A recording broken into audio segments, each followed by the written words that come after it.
Ladies and gentlemen, welcome once again to the Packernet Podcast. I am your host and resident fanalist, as always, Ryan Schlip. Check us out online, packernet.com. Find me on Twitter, pack_daddy. Well, I don't know about you people, but I'm feeling pretty good. That felt fun.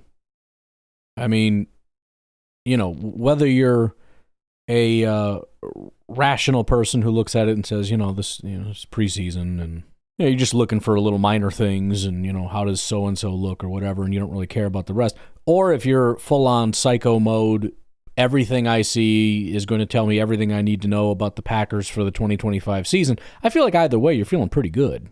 I'm sure there's some absolute garbage takes out there about how some guy that isn't even going to make the team missed a tackle, therefore the Packers aren't prepared, or something. I don't know. Whatever. Frickin' people can find something to complain about no matter what, but that was fun. I think that's the bottom line. That was fun. That was a fun game to watch. I feel like just about everything that I wanted to see, I saw. We didn't have our starting quarterback out there, so there's no real quarterback takes, period, outside of QB3, QB4 question conversation. Can get into that whole thing. But, Matthew Golden has a highlight reel thing that's, got everybody around the NFL retweeting him and talking about him, and defense looked phenomenal across the board. They were completely suffocating up front. The pass rush, the run defense, the forced turnovers, the hands on the ball, fumble recoveries. They played like a team that, has guys really wanting to make the team. Even guys like Isaiah Simmons, who most of us had kind of written off, he at least made a compelling case for himself to the best of his ability. I thought he looked pretty good.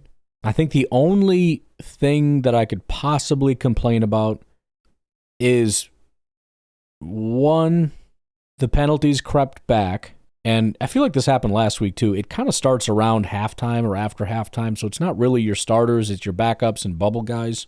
But still, it got to be that thing where every time there was a good play, somebody got called for a penalty.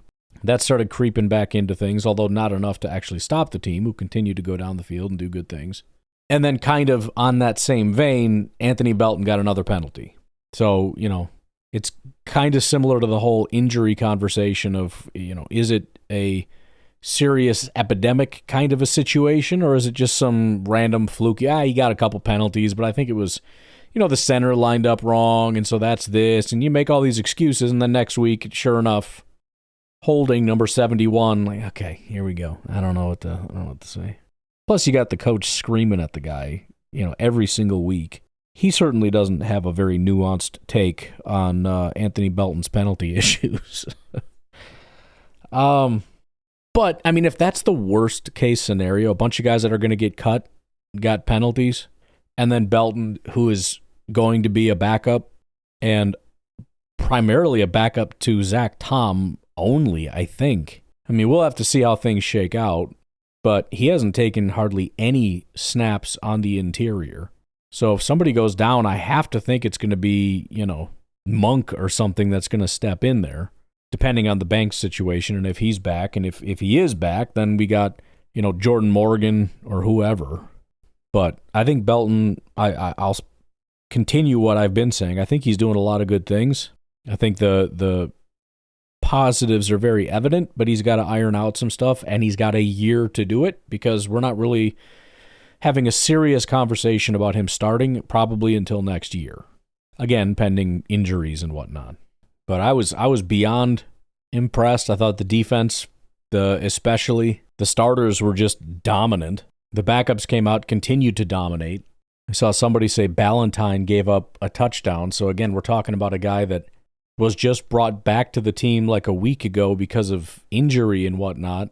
That is basically, as far as I know, here just to kind of patch a couple holes. I don't think there's a serious argument to be made for him even making the team. If this is what we're going to be upset about, I think, you talk about champagne problems. We got her made in the shade. This was, look, if the concern is we want to make sure the energy level, and we talked about this week one, right? If they look unprepared in week 2 and week 3, then you start to panic a little bit, because you need to see him ramp it up. They did ramp it up week 2. They massively ramped it up week 3. I can't guarantee you what you're going to see week 1 against the Lions is going to be a team that is as amped up as one of the better coached teams with one of the most, high energy, violent, big, nasty football teams. I can't promise you that.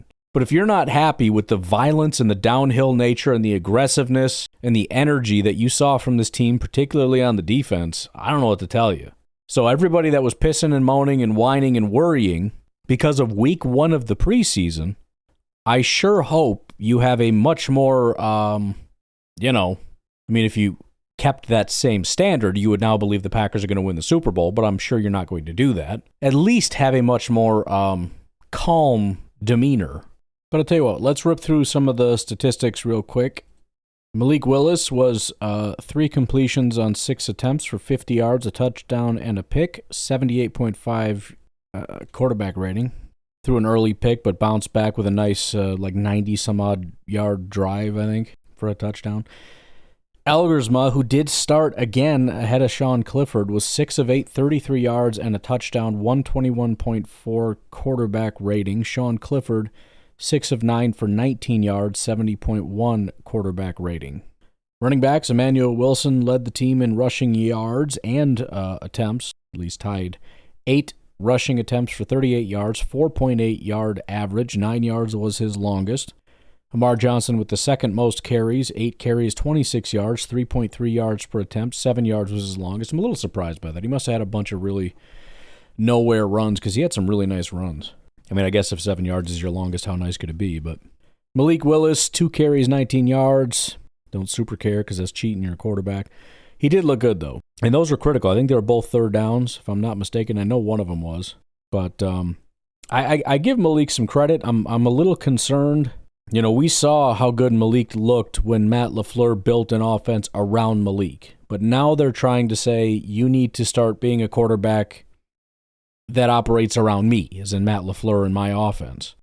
And it obviously isn't looking quite as good. They're trying to keep him in the pocket a little bit more. Obviously, they would unleash that a little bit if this was like a regular game or whatever. But for the sake of teaching, they're trying to keep him in the pocket and operate and all that kind of stuff. But I'm very hopeful that they can make this work because he obviously has shown some pretty special stuff. A little bit shaky today, a little bit off. I don't think he's looked as good this preseason as he did last year. But again, I think that's with the tweaks they're trying to get him to make. Chris Brooks, 4 carries, 15 yards, 3.8 yards per attempt. 8 yards was his longest. Mecole Hardman had his 1 carry for 14 yards. That looked real pretty. Tyrion Davis-Price, 5 carries, 14 yards, 2.8 yards per attempt. 7 yards was his longest. Israel Abanikanda was 6 carries for 9 yards, just 1.5 yards per carry. Probably not the best outing for him, considering he's probably on the outs. Again, in my mind, with Lloyd out, you got Josh Jacobs, Emmanuel Wilson, Chris Brooks probably. That seems to be everybody else's conclusion that it's going to be Chris Brooks, so we'll just run with that for now. And then it's a question of, what does the practice squad look like? If they're keeping one additional guy on the practice squad, doesn't have to go this way. We're just theorizing. I would lean Amar Johnson for the reasons that I talked about on Packernet After Dark, I think it was. Number one, I think he's looked better, but also he is a rookie undrafted free agent this year as opposed to a guy that's kind of been around on several teams. But, coming out getting less carries than Amar Johnson, getting just 1.5 yards per carry compared to 3.3, getting 4 yards as your longest carry compared to 7. I just don't know that you, kind of similar to Sean Clifford. Right now, it seems like you're behind Elgersma. Can you go out there and demonstrate something better than he can? And he did not. So I don't know what else to conclude at this point. Let's see. Josh Jacobs had 1 carry for 5 yards. That looked really pretty, by the way. It's just good seeing him run. You can just kind of see what makes him different compared to a lot of the preseason stuff we've been watching. Sean Clifford, 4 carries for -4 yards. -1 yard was his longest carry. Is that because he took knees? Maybe, but it's still funny. Matthew Golden with just 1 reception, but led the team by quite a bit, 3 times the next highest amount of yards. One reception, 39 yards with the absolute play of the day. He had 2 targets. I think one of them could have been a touchdown if it wasn't overthrown by Malik. Seen them run that a couple times with Matthew Golden coming across the formation, not across the formation, but going from one side of the field to the other, drag route or whatever. And I know they did that quite a bit with Christian Watson. With his speed, he could just get away from people, especially if they're in man coverage. It's a really good way to just get him streaking across the field, get him some separation, easy completion. Not only that, but then you can kind of turn up the field and possibly make some hay that way. So I'll be really interested to see if that's a feature with Matthew Golden, just have him just flying across the field. But again, that one incomplete. Would have been wild if it was 2 targets, 50 yards and a touchdown or whatever. After that was Abanikanda, 2 receptions, 13 yards. Julian Hicks, 3 receptions, 12 yards. Heath with 1 for 10. Amar Johnson, 1 for 10. Tyrion Davis-Price, 1 for 7.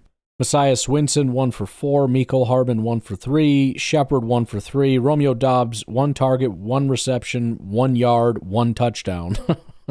Musgrave had a target but didn't catch. I couldn't see. I don't know if it was a reflection on my TV or just kind of bleached out on the field or what. I couldn't tell if that was a drop or a bad throw or what exactly happened. I think it might have been the first pass of the day. But he went out there, they tried to run that. He immediately got pulled, and that was kind of the end of that. Cornelius Johnson, 2 targets, 2 receptions, but for 0 yards. McManus was 2 for 2 on field goals, with 52 yards being his longest.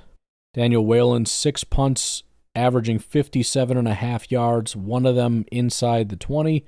His longest punt was 67 yards. My goodness. Some defensive stats. Let's see. Leading the team in tackles was Isaiah Simmons. Again, pretty good showing from him, followed by Jamon Johnson, and then it's down to, pretty much a tie all the way down from there. Sacks on the day, there were plenty to go around. Quay Walker had 1, Brenton Cox had 1, Deslin Alexander had 1, Tyron Hopper had 1, and Devontae O'Malley had 1. And then pass deflections, Jamon Johnson had 1, Micah Robinson had 1, Deslin Alexander had 1, and Kamal Hadden had 2. Hadden also had a pretty good day. He had 1 solo tackle and 2 pass deflections. But all right, I'll tell you what. I don't know why, but PFF has published their grades already. Maybe it was an accident. I don't know, but they're saying that they are the official grades. So we're going to go through that, which actually works out pretty well because I was trying to think, man, if we go over the grades tomorrow, we're cutting it close for the whole 53 conversation. So this actually works out quite well. So we'll take a break, and we'll come back and go through the grades. All right, so final preseason game. Grades are, I would say, better than they have been, especially on the defensive side. There's still a good amount of bad, but, there's a lot of people playing. There's 32 defensive players, 36 offensive players. So on the negative side, we'll go sub 55 here. Isaiah Nayer, this is offense, obviously. Anthony Belton with a 53, Sean Ryan 52, Tucker Kraft 52, Ben Sims 50. Below a 50, Lecitus Smith, who's a guy that, kind of been keeping an eye on a little bit in terms of can this guy be a backup at center or whatever. Some positive here. We'll get to that in a minute, but obviously not enough. Malik Willis, 49, Elgersma, 49.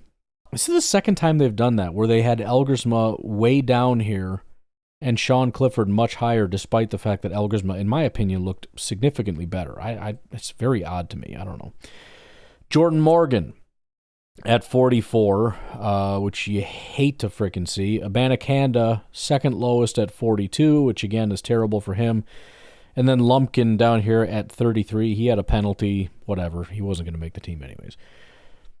On the positive side, and obviously most people are in between 55 and 70 or whatever, but Josh Jacobs with his 2 plays had a 70 PFF grade. Zach Tom, 72. Matthew Golden, a 77. Brant Banks with an 80. Kadeem Telfort with an 84. And John Fitzpatrick with an 89. On the defensive side for the negatives, Quay with a 53, Oladapo with a 51, Stackhouse 47. You hate to see that because I'm excited about Stackhouse. I think he still makes the team either way, but it's possible he spends a little bit of time on the practice squad. I just think because of his build, they could use him in the rotation more, but we'll see how that pans out. Ballantyne 46, Valentine 43, 5 snaps. McDuffie 38, 3 snaps. Colby Wooden 37, and then Warren Brinson the lowest at a 30. On the positive side, Deslin Alexander, who's looked pretty good all offseason, he was at a 69. We'll go ahead and round that up. Isaiah Simmons, who I think was the worst defensive player the first 2 weeks, very much improved up to a 70 this week. Kalen King, who looked glorious out there with a 74. Rashawn Gary, 75. Carl Brooks, 78. Kamal Haddon with an 86, a giant jump. We're already almost to 90, and he's the 6th highest graded. Kingsley Enagbare, who's been phenomenal, only 7 snaps, but he has been phenomenal, and I am beyond excited because, again, as I said, I was kind of concerned about him. This has alleviated a little bit of that. The offseason dynamo, I think, who was one of the guys that had one of the few guys that was good for 2 weeks, Tyron Hopper with a 90.2 grade. Jamon Dumas Johnson with a 90.4. Christian Welts with a 90.6. And then Brenton Cox, another guy that is just, I think, phenomenal. I'm beyond excited about him. He was great last year. He's off to a great start this year. I'm just very excited about him. 93 PFF grade. Go through a little bit of the specifics here, going back to the offense real quick. Passing grades, Clifford 55, Elgersma 47, Malik Willis 41. No big-time throws by any of the quarterbacks. 2 turnover-worthy plays, 1 Elgersma, 1 Malik Willis. Average depth of target, Clifford 4.3, Elgersma 4.4, Malik 16.3, which feels right. I mean, I feel like every pass was just a missile. Plays like Jordan Love. It's like every play's got to be a 40-yard bomb. There were 4 sacks in the game, 2 for Clifford, 2 for Elgersma. Time to throw, everybody was over 3 seconds, which isn't great. 3.1 for Clifford, 3.5 for Elgersma, 3.6 for Malik Willis. We went over the passer ratings already. The receiving grades specifically, we had some pretty good grades here. Tyrion Davis-Price with an 80, Matthew Golden 75, Malik Heath 70. The only one below a 55 was Messiah Swinson, 54.3. Looking at yards per route run, Matthew Golden, 5.57 yards per route run. That's crazy. Dude ran 7 routes and had almost 40 yards. Otherwise, Tyrion Davis-Price with 3.5. Everybody else was below 2. Swinson, Hardman, Shepard, Dobbs, Musgrave, and Cornelius Johnson were below 1. Musgrave and Johnson at 0, obviously. 0 drops in the game, by the way, which you love to see. Contested catch rate was 100% for the team. You're talking about a team showing up. Matthew Golden, 100%. Mecole Hardman, 100%. Romeo Dobbs, 100%. Cornelius Johnson, 100%. That's awesome.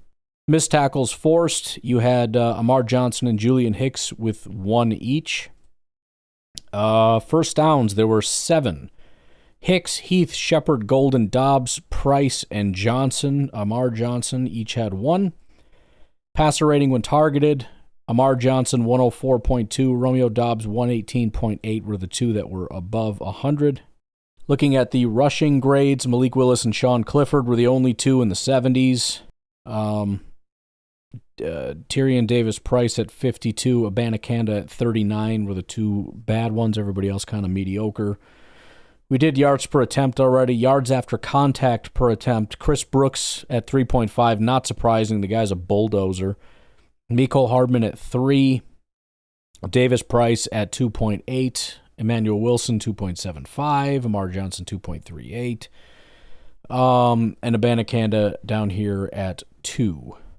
Carries over 10 yards. There were just the 2. Mecole Hardman had 1 and Malik Willis had 1. Not a single running back, apparently. Leading the team with PFF's elusiveness grade was Amar Johnson with 105.6. And then offensive line. Let's go through it. So at left tackle, we had Rashid Telford and Brant Banks playing tackle. Rashid Walker, Everybody, by the way, fantastic pass blocking, and everybody was great at run blocking except Rashid with a 47.2 run blocking grade, but an 86 pass blocking grade. The second most amount of snaps was Kadeem Telfort, 79 pass blocking, 87 run blocking. Great day for Kadeem. Brant Banks also took the most snaps at left tackle, 86 pass blocking, 76 run blocking. At left guard, Jordan Morgan, 18 snaps, just terrible across the board. 39 pass blocking grade, 47 run blocking. I don't know if the guard thing's going to work, man. I mean, maybe that's not it, but the guy's been great at left tackle. They kick him into guard, and he is like the worst offensive lineman on the team for the entire day. In fact, looking at it, it doesn't look particularly close. Anthony Belton and Lecitus Smith are the only ones that can compete, unfortunately. So, yeah, 39 pass blocking, 48 run blocking, 44 overall. Donovan Jennings had the second most snaps, 77 pass blocking, 60 run blocking. J.J. Lippy, 83 pass blocking, 58 run blocking. So those two did a good job. Run blocking was mediocre. At center, Sean Ryan, 22 pass blocking grade, only 9 snaps. And Jordan Morgan also just 9 snaps. But still, that's garbage. And then a 57.4 run blocking grade. Lecitus Smith, again, he didn't grade out very well overall, but I think they just weight very heavily on the penalties because the guy had a 50 run blocking grade and a 49.6 overall grade. You would think the pass blocking was pretty bad. It was an 83. How do you have a 50 run blocking and an 83 pass blocking and you get 49 overall? I mean, again, even if they're equally weighted, it's, what, a 65? I would push it closer to a 70 because pass blocking is infinitely more important. And one penalty is going to drop that down to a 49. I just don't understand how they do that. So I thought he did a fine enough job. I don't know what else goes into their grades, but, you know, there must be some other things in their equations. I don't know. Donovan Jennings, we already covered. He also played 18 snaps at right guard. Tyler Cooper, 20 snaps at right guard, 60 pass blocking, 66 run blocking, pretty mediocre across the board. Trey Hill, 83 pass blocking, 58 run blocking.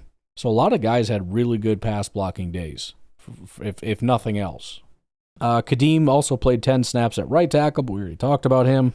Zach Tom, 18 snaps at right tackle, 79 pass blocking, 69 run blocking. Great day from him. Belton getting a ton of work, 41 snaps over there, 46 pass blocking grade, 53 run blocking, just bad. As far as the stats go, Belton and Tyler Cooper gave up 2 pressures. Belton gave a hit and a hurry. Tyler Cooper gave up 2 hurries. In addition to that, Amar Johnson gave up a sack. Sean Ryan gave up a hurry. Jordan Morgan gave up a hurry for a grand total of 7 pressures. All right, we'll take our final break. We'll go through in a little bit more detail the defensive grades, give final thoughts, and get up out of here. All right, so we did the overall grades. Looking at run defense on the naughty list, James Esther, Jalen Simpson, Oladapo, McDuffie, and Nazir Stackhouse. Colby Wooden was down at a 42. Warren Brinson down at a 29. On the positive side, 70, Tyron Herring and Deslin Alexander. Jonathan Baldwin with a 75, and then Welch at a 91, and Hopper at a 91. 90.6 and 90.7 to be exact. Wow. Very excited about Hopper. Again, no guarantees any of this translates, but I thought he was pretty good last year. I was excited about him last year. Some of the stuff we heard about in camp.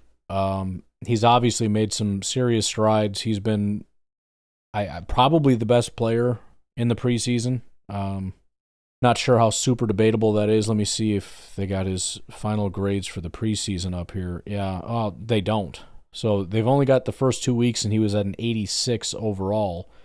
And now this week he had a 90.2. So he is potentially going to be the highest graded linebacker this whole preseason. The pass rush, nobody's super terrible. 52 was the lowest. That was Stackhouse. On the positive end, Quay Walker, 73. Dumas Johnson, 75. Hopper, 75. Carl Brooks, 79. Kingsley with a 90.1, and Brenton Cox with a 93 PFF grade in pass rush. Coverage, on the negative side, Quay Walker, 44.7. Valentine, 44.2. Both of those guys only played 5 snaps. And then Ballantyne, 17 snaps, had a 39.9 grade. On the positive side, Isaiah Simmons, big bounce back, 69 grade. Kalen King with a 76, Christian Welch, 77, Dumas Johnson, 87, and Kamal Hadden, 88. Total pressures for the team today, there were just 15, which is not a ton, very evenly distributed. In total, Deslin Alexander, Carl Brooks, Brenton Cox, Kingsley Enagbare, Quay Walker, Tyron Hopper, Jalen Simpson, Warren Brinson, Edrin Cooper, Devontae O'Malley, and Jamon Dumas Johnson each had 1. Aaron Mosby and James Esther had 2. Looking at the sacks, we kind of went over this, but I'm not sure it's exactly the same. I think it's the same. So we don't need to go over that again. In terms of pressure percentages, I mean, nothing was bad. I mean, Deslin Alexander had 1 pressure on 18 attempts. Again, you're kind of looking at between 1 and 2, you're hoping for 2. But you add in that his 1 pressure was a sack, and I think all things are forgiven. The only guy of the group that got pressures that reached 20 pass rush attempts was Aaron Mosby, and he did have 2 pressures. James Esther had 2 pressures on just 10 attempts. The only guy that had more than even 5 attempts with no pressures was Nazir Stackhouse, and it was 12. So that would be the only kind of negative where you're kind of hoping to get at least 1 on 12 attempts, and he did not. Batted passes, 1 for Deslin Alexander. Stops, we've got a lot. We have 27 stops. We had a lot last week too, not quite as much as last week, but 27 stops. 1 for Gary, who was only out there on 2 run defense plays. 1 for Gary, Keyshawn, Deslin Alexander, Carl Brooks, Enagbare, Quay, Oladapo, Tyron Herring, O'Malley, and Micah Robinson. 2 stops for Brenton Cox, Tyron Hopper, Kalen King, Jonathan Baldwin, and Dumas Johnson. 3 stops for Christian Welch, and 4 for Isaiah Simmons. Attaboy. If nothing else, I appreciate the effort. The fact that he's down and out and it's basically over and he doesn't quit, comes back and plays by far his best game. Forced fumbles, 1 for Brenton Cox, 1 for Tyron Hopper. Coverage grades. The most targeted was Kamal Hadden. 5 targets, 0 receptions, 2 pass breakups, 39.6 passer rating when targeted. Heck of a frickin' outing from Hadden. How's he done the rest of the preseason here? He only played last week in the slot, and it was bad. So, there you go. Solid run defense and tackling. Coverage was a 35, so that was rough. Next was Isaiah Simmons. 3 targets, 3 receptions, just 13 yards, 84.7 passer rating when targeted. Jonathan Baldwin, 2 targets, 2 receptions, 53 yards. That's kind of a lot. Tyron Herring, 2 targets, 2 receptions, 31 yards. Tyron Hopper, 2 targets, 1 reception, 12 yards. Kalen King, 1 target, 1 reception, 1 yard. Ballantyne, 1 target, 1 reception, 18 yards, but he did give up the touchdown. Oladapo, 1 target, 1 reception, 8 yards. Quay Walker, 12 yards. Christian Welch, 1 target, 1 reception, 0 yards. You also had Valentine, Micah Robinson, and Dumas Johnson, 1 target, 0 receptions, adding a pass breakup from Dumas Johnson. There's really nobody that had double-digit snaps and coverage that didn't get targeted, so that's pretty much everybody. Jalen Simpson with 7 snaps, 0 targets, but that's not very many.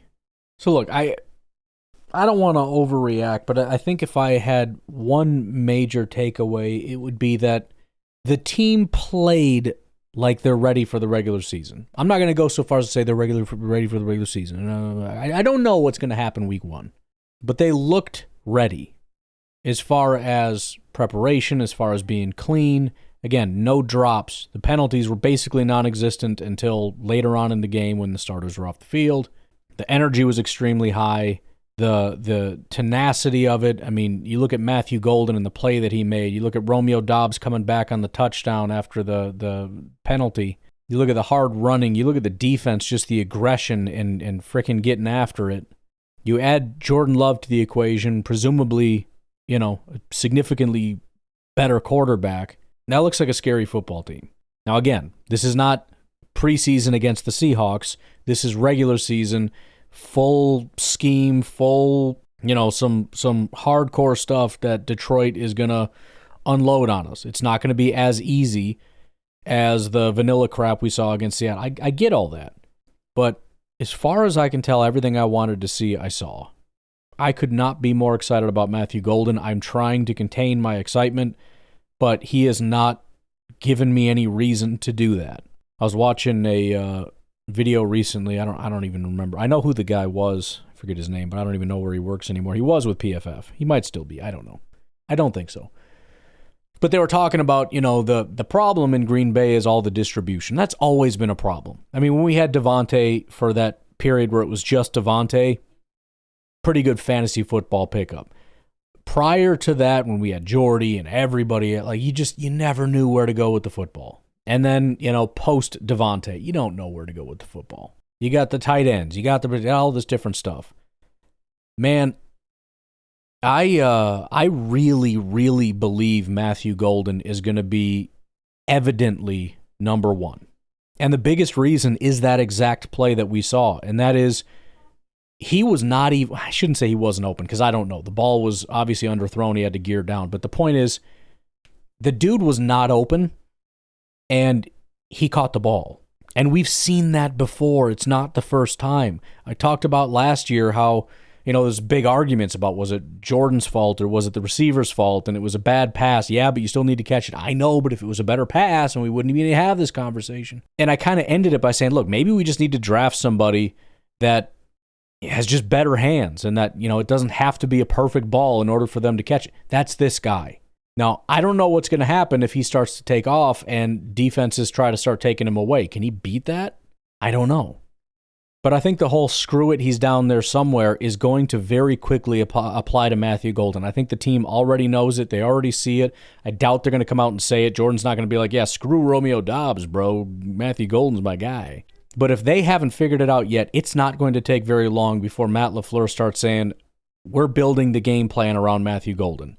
And it's not going to take very long for Jordan to say, it's third down, somebody's coming after me. I'm going to launch it in the direction of Matthew Golden. It's not going to take long for that to be a thing.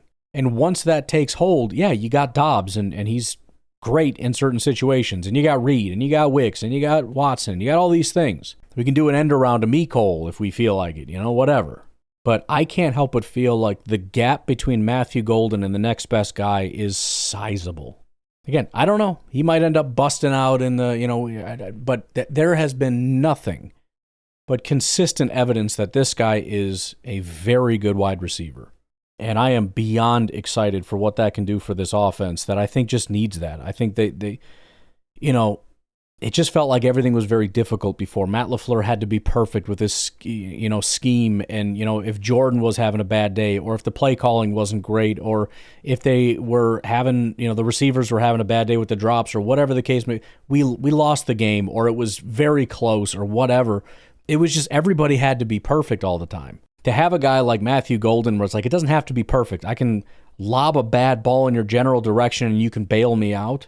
We can have a bad call, but I can chuck it to Golden and he can bail me out. We need some of that. We need some, margin for error here because being perfect is very difficult and especially trying to get through the postseason. You're going to have bad days. You're going to have mishaps and all that kind of stuff. And you need guys that can just bail you out. And that's where defensively, too, we need that. We need those pass rushers where it's like, Jeff Hafley's not going to be perfect all the time. He's not going to call the right play all the time. That's where you need a guy that can bail you out by just beating the guy off the edge and sacking the quarterback, where it doesn't matter anyways. We don't have the corners that are just going to lock everybody down across the board. So there's going to have to be some good scheme, but sometimes it's just not there. So we need to have guys that can just make things happen. Guys like Edgerrin Cooper that there's not a play there, like what we saw with Kalen King shooting into the backfield and making a play. Well, if he doesn't do that, he could potentially get around the corner, score a touchdown. Sometimes you just need a guy that can make a play.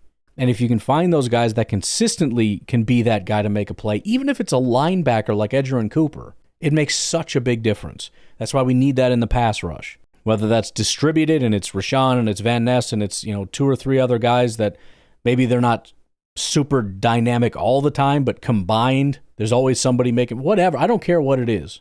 But I'm ready for the Packers to take a step. I like the Packers. The Packers last year are a good football team. But it seems like for a while now, since 2022, there's just been kind of this sputtering. And in 2022, it made sense because Rodgers looked bad. And then 2023, it was, really bad because Jordan didn't look very good. And then he became dominant, and we just looked dominant down the stretch until that last game when they looked stupid and lost. And then we were hoping that, okay, well, they'll just pick up where they left off. Well, they didn't. There was a lot of sputtering again. We had the new defensive coordinator. There was no pass rush. The defense just didn't look very good. And Jordan got injured, and so he didn't look very good. And there wasn't a run game. And just, okay, Jordan is healthy. We have, I believe, a number 1 wide receiver. We invested a lot in the offensive line in hopes that the run blocking will be better. Hopefully, that at least happens a little bit. Defensively, year 2, these guys should know a little bit better what the heck they're doing. The pass rush, that's the biggest thing. If that can take a step, we're set. I know I'm asking a lot here with Golden's number 1, and Jordan's healthy, and so he's so much better, and the run blocking is going to be better, and the pass rush. Some of these things probably aren't going to come true. But if they can, remember, we didn't have any of that stuff. We had a hobbled quarterback, and we had no pass rush. We had all these things. We were still one of the best teams in football and sailed into the playoffs. If Jordan's healthy and is playing closer to what we saw in 2023, and Matthew Golden is a legit, let's just say top 25 wide receiver, because the top 25 is actually quite good. A lot of good wide receivers in the NFL. Top 15, whatever. I don't care. Very good wide receiver. And Jacobs can get that run game going. And Matt LaFleur can be in his bag. And Hafley is still doing a good job. And we have pass rush. And we have a kicker that doesn't miss. And we got a punter that's just dynamite. I think we're going to be okay, boys and girls. I think we're going to be okay. But it's football, and twists and turns will happen, and there's going to be an injury over here, and that's going to mess things up, and guys will have bad days, and whatever. I don't know, but weather the storm. I'm excited to see what they can put on the field. Obviously, I have a really tough test right out of the gate in Detroit. Not in Detroit, but against Detroit. All right. I'm going to leave it at that. Great day for the Packers. It's pretty late. It's already 10 o'clock here, so I'm not going to do Packernet After Dark, but we'll pick that up immediately tomorrow. And I will talk to you then. Have a good one. Bye-bye.